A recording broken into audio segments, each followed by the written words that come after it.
बदलाव किए गए हैं। WTC 2025 final. दक्षिण अफ्रीका जीत से बस 69 रन दूर। मार्करम का शतक और बाउमा की जुझारू पारी ने दिलाई बढ़त।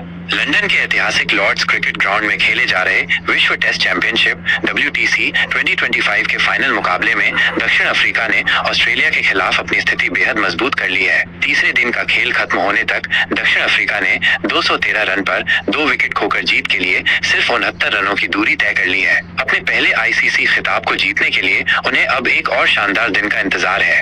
ऑस्ट्रेलिया की दूसरी पारी और दक्षिण अफ्रीका की बेहतरीन गेंदबाजी। तीसरे दिन की शुरुआत में ऑस्ट्रेलिया ने अपनी दूसरी पारी 144/8 से आगे बढ़ाई। निचले क्रम के बल्लेबाज मिशेल स्टार्क 58 तारांकन ने जोश हेजलवुड के साथ मिलकर अंतिम विकेट के लिए 59 रनों की महत्वपूर्ण साझेदारी निभाई, जिससे ऑस्ट्रेलिया का स्कोर 207 तक पहुंचा। दक्षिण अफ्रीका के सामने अब 282 रनों का चुनौतीपूर्ण लक्ष्य था। दक्षिण अफ्रीका के लिए तेज गेंदबाज कगिसो रबाडा ने शानदार प्रदर्शन करते हुए 4/59 विकेट लिए, जबकि लुंगी एनगिडी ने 3/38 का आंकड़ा दर्ज किया। रबाडा ने इस टेस्ट में कुल 9 विकेट झटके, जिससे उनका नाम लॉर्ड्स के ऑनर बोर्ड पर दूसरी बार दर्ज हो गया। दक्षिण अफ्रीका की दमदार बल्लेबाजी मार्करम और बाउमा ने संभाला मोर्चा।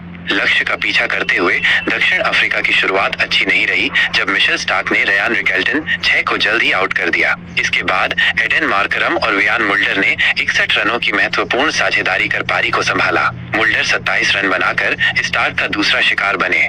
इसके बाद कप्तान टेम्बा बाउमा ने चोटिल होने के बावजूद मोर्चा संभाला और मार्करम के साथ मिलकर ऑस्ट्रेलियाई आक्रमण का डटकर सामना किया। बाउमा ने अपनी हैमस्ट्रिंग की चोट के बावजूद नाबाद 65 रनों की जुझारू पारी खेली। वहीं एडन मार्करम ने अपनी बेहतरीन फॉर्म जारी रखते हुए 156 गेंदों में 102 रनों की नाबाद शतकीय पारी खेली। ये लॉर्ड्स में चौथी पारी में शतक लगा